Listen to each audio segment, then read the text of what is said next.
RL Location Automobile. Pour toutes vos locations de voitures et utilitaires en Guadeloupe, faites appel à RL Location Automobile. Avec RL Location Automobile, réservez en toute tranquillité 7 jours sur 7, 24 heures sur 24. RL Location vous propose une large gamme de voitures et d'utilitaires au meilleur prix sur le site internet www.rl-location.com. RL Location, c'est aussi l'assistance et la livraison. Pour tout renseignement, contactez-nous au 0590 10 66 87. RL Location Automobile, la location en toute simplicité. Attention, offre exceptionnelle chez RL Location jusqu'au 20 octobre. Véhicule catégorie A, 15 € par jour. Véhicule catégorie B, 20 € par jour. Guadeloupe, actualité. Et après la liquidation judiciaire de la compagnie Air Antilles, l'heure est aux offres de reprise et l'incertitude plane quant au devenir des salariés et l'identité du futur acquéreur. Le plus en vue est la CAFOM, dont l'aérien n'est pas du tout le cœur de métier, mais dont la solidité financière porte des garanties.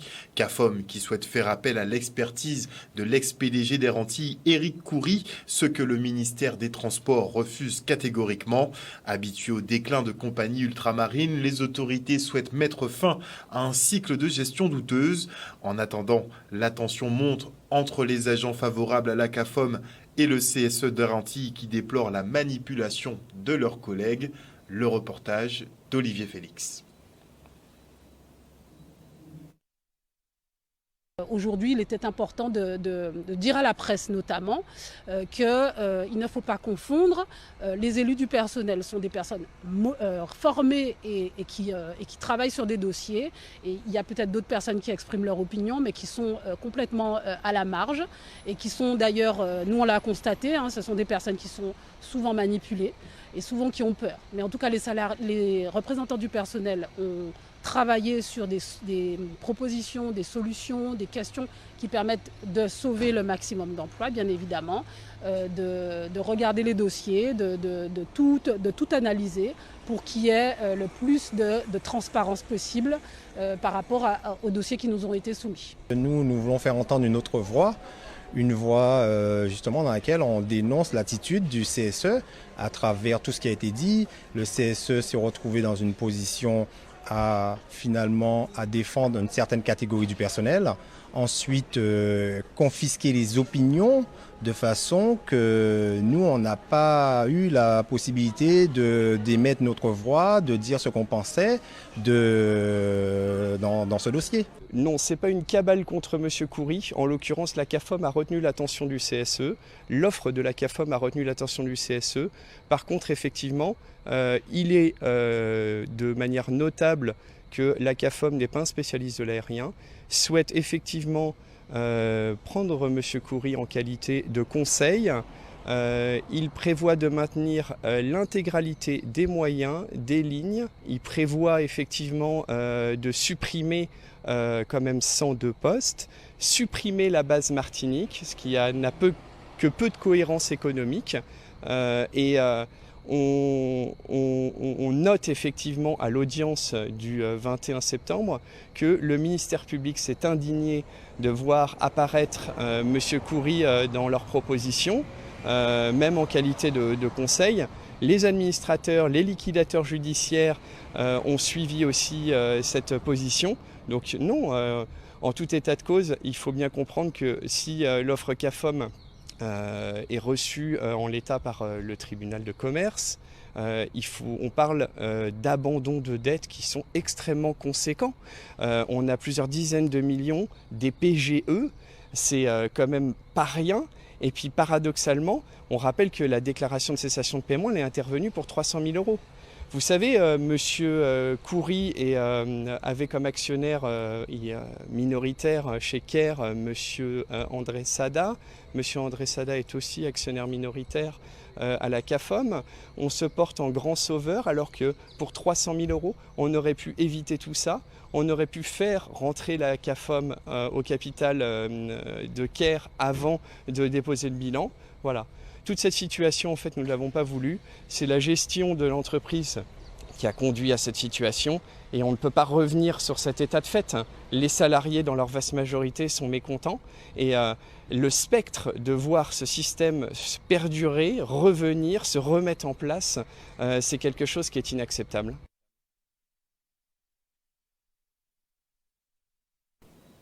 La commission de surveillance du syndicat mixte de gestion de l'eau veut faire savoir qu'elle veille au grain, peut solliciter lors des rencontres autour du liquide précieux.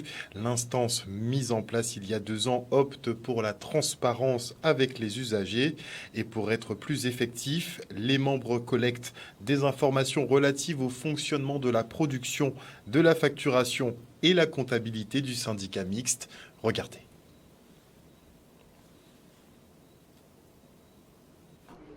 Pendant 2 ans, nous continuons à travailler, mais nous nous sentons prêts aujourd'hui à faire savoir ce que nous faisons, parce que quand on écoute ceux qui pourraient nous parler de la commission de surveillance, ne parlent jamais de nous, même au niveau de la préfecture. Quand on invite les usagers dans le comité de l'eau et le président de la commission de surveillance ou une délégation de la commission de surveillance n'est pas invité. Donc c'est pour vous dire que nous avons à nous faire connaître et à répondre, s'il faut répondre, à la réalité que nous vivons. Et je rappelle que cette commission de surveillance n'existe nulle part sur le territoire national français. Nulle part. Donc nous avons à chercher à rester authentiques dans ce que nous faisons, en tenant compte de la manière dont notre population, notre peuple exprime ses besoins et sa colère. Nous sommes là pour les entendre et à l'intérieur du système, donc la filière de eau, les représenter comme il faut. Nous pensons que depuis 2 ans que nous travaillons, nous essayons d'avoir des informations, puisque nous sommes une commission de surveillance. Donc nous avons besoin d'informations concernant le fonctionnement, que ce soit le fonctionnement des usines d'eau, des usines de traitement, des facturations, des investissements. Donc il y a un plan pluriannuel, mais pour l'instant, pour nous, c'est très flou. Ce que nous souhaitons, c'est que ce soit comme une entreprise privée, avoir un plan d'entreprise qui puisse fonctionner et avoir des étapes chaque année de manière à faire le point sur ce plan d'entreprise. C'est difficile de ne pas dire ce qui existe, c'est une réalité. On ne va pas déjà mentir à la population à travers vous. Nous existons, oui. Mais la situation est difficile. Tout le monde est conscient, est informé de dire oui, c'est une situation extrêmement difficile, mais ce n'est pas une raison pour ne pas en parler et justement faire en sorte qu'à partir de ce que nous disons, c'est de dire qu'est-ce que nous faisons avec cette situation-là. Et c'est pourquoi, même si ça n'existe pas dans le texte, de dire que nous avons le devoir de contribuer à l'élaboration d'une nouvelle politique de l'eau et de l'assainissement et aussi de dire que nous devons nous concerter, syndicats et commissions de surveillance, et coopérer pour obtenir ce résultat que tout le monde attend.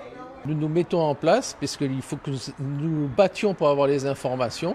Mais ce que nous souhaitons, c'est que dans les 4 ans qui nous restent dans notre mandat, que nous puissions arriver à quelque chose qui puisse fonctionner de manière à ce que tout le monde soit content, que ce soit les usagers, c'est-à-dire les personnes physiques, mais également les entreprises, que ce soit les commerçants, les industriels et également l'ensemble de l'hôtellerie de la Guadeloupe.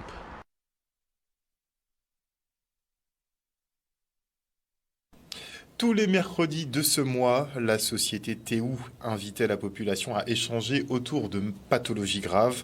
Et aujourd'hui, il était question de l'accident vasculaire cérébral qui touche 2 à 3 personnes par jour ici en Guadeloupe.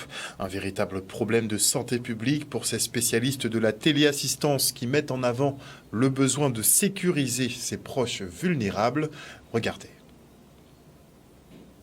Par les rencontres, par les interactions avec la population, les interlocuteurs professionnels également, eu ces retours du manque de transmission des fois de certaines informations pertinentes sur des thématiques de santé criantes, comme aujourd'hui l'AVC. Donc c'est ce qui a fait naître cet événement, réunion débat, qu'on a intitulé donc Mercredi Santé. Moi, je remercie l'organisateur Théou de parler de l'AVC. C'est un problème de santé publique qu'il faut prendre à cœur parce que c'est quand même assez grave et qu'on peut prévenir. C'est pas une fatalité. Ce que je disais tout à l'heure, c'est pas une hérédité. Sinon, on parlerait pas de prévention. On peut prévenir la venue des AVC en ayant la connaissance des facteurs de risque. On s'appuie sur des professionnels dans un cadre qui est intéressant également pour permettre d'avoir des informations, mais surtout échanger. Les personnes présentes peuvent poser des questions aux professionnels présents, bien entendu, et témoigner aussi de leur expérience ou des difficultés qu'elles rencontrent. Dr Massina a donné des pistes que je pourrais mettre en pratique par rapport à la double pathologie de mon père et que même les personnes qui sont là par rapport à l'AVC, on peut apprendre d'autres choses parce qu'on a souvent des signes qu'on doit faire et là elle nous a appris des choses qui sont plus faciles comme le droit ou faire gonfler la joue. Des petits exercices qui sont beaucoup plus pratiques, je dirais. Il y a beaucoup de messages publicitaires pour vous dire comment faire, bien bouger, bien manger. Il faut que j'en ai conscience que si je le fais, c'est pas pour le faire, c'est que ça va me permettre à moi de préserver ma santé, de travailler la cognition, de travailler la mémoire, de travailler son corps, de faire des activités physiques adaptées. Il existe beaucoup de choses, mais elles sont accessibles si on décide de les rendre accessibles. Nous mettons en place des solutions pour sécuriser les personnes, tout simplement dans les situations complexes de tous les jours, les situations de chute, d'isolement et d'angoisse qui peuvent être liées des fois au simple fait d'être seul à la maison. Un médaillon, porter un poignet ou un bracelet. Dès qu'on l'a avec soi, on peut partir en week-end à Marie-Galante et on sait qu'on a un opérateur qui est avec soi et qui se charge de prévenir les personnes qui ont été désignées, donc les proches ou les secours, quand c'est nécessaire. C'est très bien, c'est pour ça que j'ai fait appel à Théo pour une de mes amies. Elle, ça la rassure et je pense qu'en tant qu'aidant aussi, parce que souvent on est des jeunes aidants, on travaille, ou encore on n'est pas sur place, on est à l'étranger ou en France. Là, on est sécure par rapport à nos parents.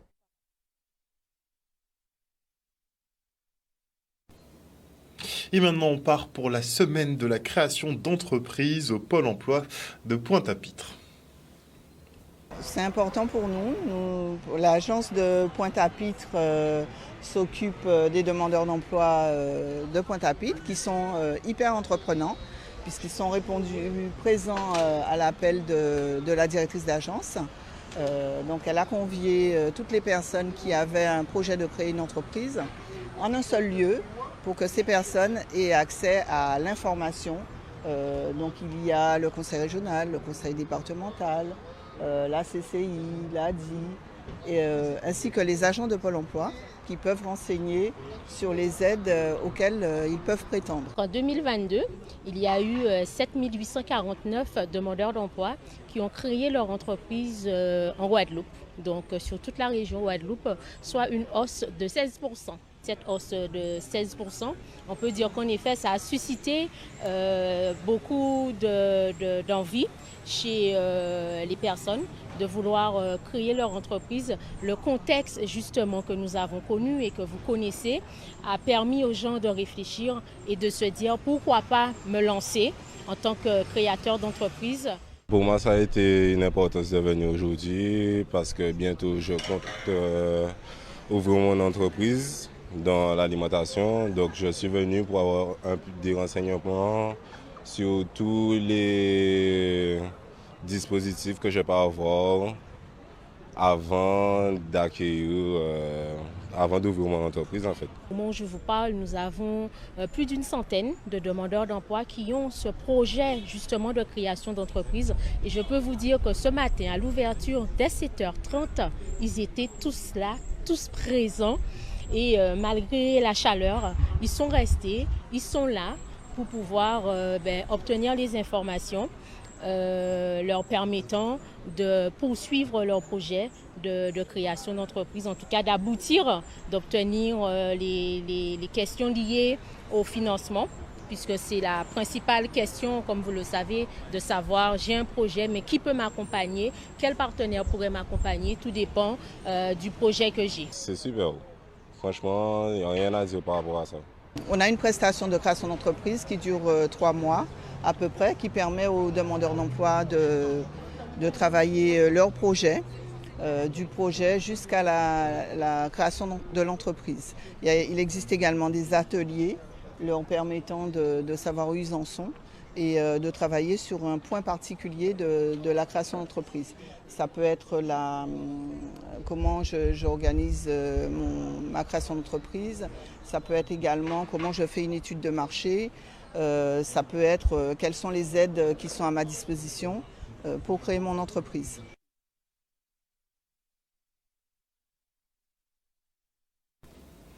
La ville de Saint-François, elle inaugure les nouveaux aménagements de la Pointe des Châteaux. Des équipements installés dans le cadre du plan de conservation de ce site naturel, tant pour préserver la biodiversité, sécuriser l'accès que sensibiliser le grand public. Le reste en images. La ville de Saint-François, depuis notre arrivée aux affaires, a tenu à porter très haut ce projet avec, bien entendu, ma collègue Barbara Camier, mon adjointe en charge de l'environnement, avec ses équipes administratives et techniques à ses côtés et les partenaires qui sont nombreux, comme vous l'avez pu le voir, le RSMA, la région, le département, la CARL, l'ONF, le Conservatoire du littoral, le CAUE, tout cela pour converger vers un seul et même objectif, que ce site classé devienne un grand site. L'évolution, ça a été la mise en place d'un plan d'aménagement, de préservation, de sécurisation et de sensibilisation finalement de la Pointe des Châteaux, donc pour préserver la biodiversité, sensibiliser le public et sécuriser l'accès aux visiteurs.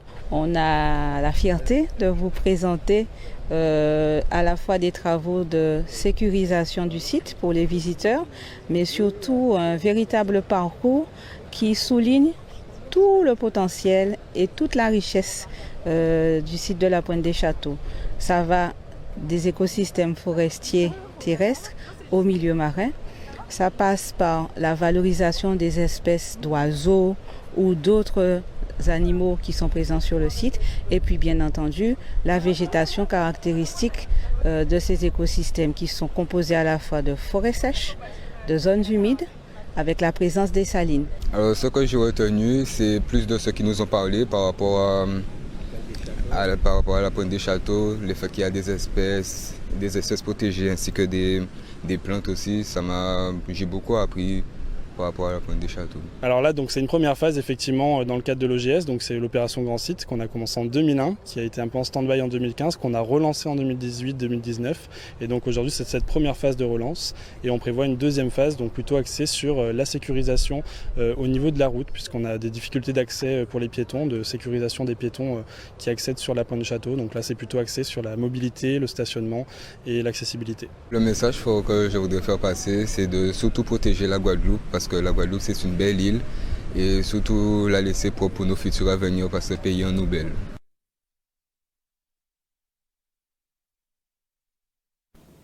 Magnifique commune de la Pointe des Châteaux qui accueillera du 6 au 8 octobre prochain le festival Souda. Et pour en parler ce soir, nous recevons Viviane Pelu, directrice de la galerie L'Art sans Mêle. Elle est en compagnie de Mallory Dubois, organisatrice du Souda Festival. Bonsoir mesdames. Bonsoir. Bonsoir. Alors avant d'en venir au festival donc, qui se déroulera, comme je l'annonçais, du 6 au 8 octobre prochain, précisément à l'aérodrome de Saint-François, un cadre assez atypique pour une exposition. Vous allez nous parler de ce choix. J'aimerais qu'on revienne avec vous quand même sur effectivement l'incident qui est survenu à l'Art sans Mêle. Est-ce que la galerie renaîtra de ses cendres? Bien sûr, tout à fait. On a plusieurs projets, mais ça va prendre un peu de temps. Mais oui, tout à fait. On va faire quelque chose de très très sympa. Et est-ce que vous arrivez justement à trouver des moyens palliatifs de façon à pouvoir permettre aux artistes d'exposer? Oui, la preuve, je fais partie aussi de l'organisation. Enfin, on organise le festival à Saint-François. Voilà, donc après je fais des expositions un petit peu itinérantes à droite à gauche. Voilà, j'essaye de trouver des lieux, mais oui, on est là. Très bien. Voilà. Alors Mallory Dubois, festival à venir sur un aérodrome. Pourquoi ça. Alors c'est ce qui convenait le mieux par rapport au thème du festival, donc qui est de réaliser des œuvres et des projets à partir de pièces d'avion. Donc c'était l'endroit parfait pour exposer sur des épaves. On voit effectivement le rapport avec les pièces d'avion, mais avec le Souda. Puisque le Souda, ce sont un peu les Bernard l'Ermite, l'exposition porte ce nom. C'est un être vivant qui recycle le Souda. Voilà, donc en fait, si vous voulez, le festival se passe en 2 temps. Nous avons une résidence actuellement sur Saint-François qui se réalise aux Éclaireurs de France jusqu'au 5 octobre. Et après, on a le festival 6, 7, 8 octobre à l'aérodrome même. Voilà, donc on a 3 axes principaux, c'est-à-dire qu'on va présenter des pièces monumentales, des œuvres monumentales, une exposition avec donc la récupération de tous les débris de mécanique, et on aura un art show aussi, mais là on laisse découvrir, on va laisser le suspense. Voilà. Alors qui est en résidence justement actuellement ? Alors on a Bizo qui est artiste guadeloupéen mais qui vient de métropole. On a aussi Hardcore Bagdad et Mia qui sont 2 artistes qu'on a rencontrés lors de la route du Rhum à Saint-Malo. Et donc on a fait venir là pour la résidence, pour le festival. On a également François Piquet et Antonoé qui sont artistes résidents de Guadeloupe. Et donc ils ont à charge de réaliser des super structures. C'est ça, à la fois des projets d'œuvres monumentales qui vont présenter lors de la restitution de résidence et également des œuvres qui seront en exposition pendant le festival. Tout le monde pourra participer ? Oui, comment ça ? Tout le monde peut venir s'essayer ? Oui, bien sûr, ouais, c'est entrée gratuite. Il y aura aussi des ateliers pédagogiques le samedi et le dimanche. Donc on pourra bricoler quelques petites choses aussi ? C'est ça, enfants, adultes, c'est ouvert à tous. Sur inscription. Ah, sur inscription. Oui, où est-ce qu'on s'inscrit ? Alors, c'est sur un numéro, il y a le programme qui est sur sur les réseaux sociaux. Donc il y a toutes les informations, vous pouvez nous contacter. Donc une expo en 3 temps, est-ce qu'on peut reprendre pour les téléspectateurs ? Oui, alors donc on a premier axe, c'est donc la résidence artistique. Alors ça c'est 2 phases. Donc la résidence artistique qui a démarré jusqu'au 5 octobre avec une journée porte ouverte dimanche. Donc les gens sont invités à venir voir les artistes, discuter avec eux. On a aussi une autre artiste qui fait partie quand même du Souda, c'est une artiste photographe qui s'appelle Marguerite. Voilà. Et Nadine Henry qui fera partie de tous les ateliers. Alors les ateliers sont pour les enfants, pour les adultes aussi. Et on aura des conférences aussi. On aura une conférence en art, écologie, enfin voilà, avec des entreprises. Voilà. Et vous voulez vraiment pas nous en dire plus sur le show ? Le show, c'est ce sera un travail sur un avion.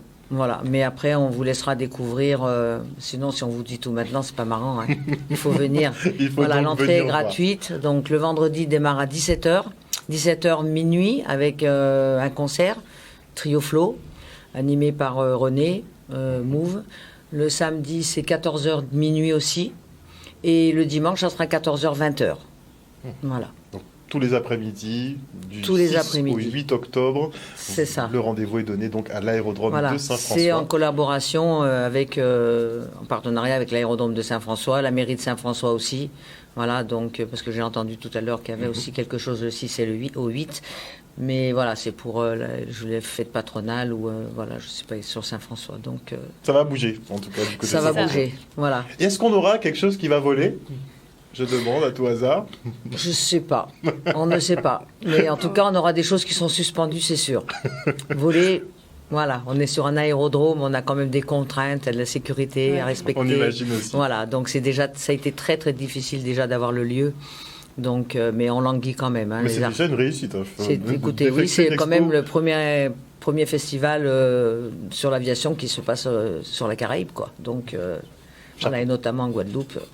Mais on espère que ça va perdurer, puis que l'année prochaine, on réitérera ce festival, je ne sais pas, peut-être au Rézé, ou peut-être, je sais pas, sur des... Sur le Caraïbe, peut-être sur un autre thème, voilà, sur les bateaux, sur les voitures. C'est pas les voitures qui manquent chez nous, il y en a partout, sur tous les coins de rue qui sont pourris, alors voilà. Il y a de quoi faire, il y a de la matière. Il y a de la matière, effectivement, tout à fait. Voilà. Merci beaucoup, en tout cas, mesdames, d'être venues sur ce plateau. Merci à vous. Nous présenter donc le Souda Festival. On rappelle que ça se passe du 6 au 8 octobre prochain. Ce sera du côté de l'aérodrome à Saint-François. Merci encore. Merci. Et retour maintenant sur la défaite des Guada Girls face à Sainte-Lucie. La sélection guadeloupéenne s'est vue malmenée à domicile 5-1. Un échec totalement assumé par le sélectionneur Mario Sinivassan. Regardez. C'est vrai qu'on était venu faire un résultat, surtout chez nous. On se retrouve à prendre une gifle. C'est frustrant, c'est décevant. Et voilà, on est déçus et puis voilà. Je crois que le mot est peut-être pas suffisamment dur, mais c'est une faillite. Une faillite. Et ma foi, je suis amer parce que je prends la responsabilité. Hein. C'est moi qui ai sélectionné les filles.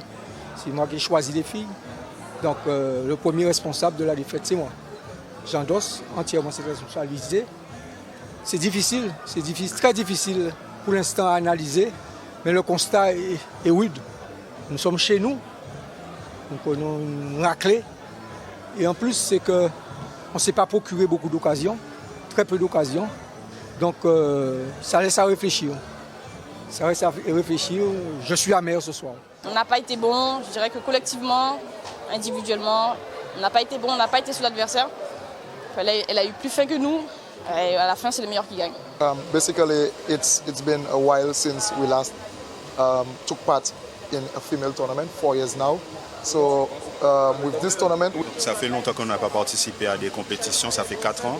Donc dans cette compétition aujourd'hui, on essaie surtout de faire progresser nos joueurs et de voir jusqu'où cela peut nous mener. Get out of the group. I think it's a great victory coming here to take 3 points. Coming off the last game, it was well deserved because we needed those 3 points. So we came to put the front foot and add to our victory.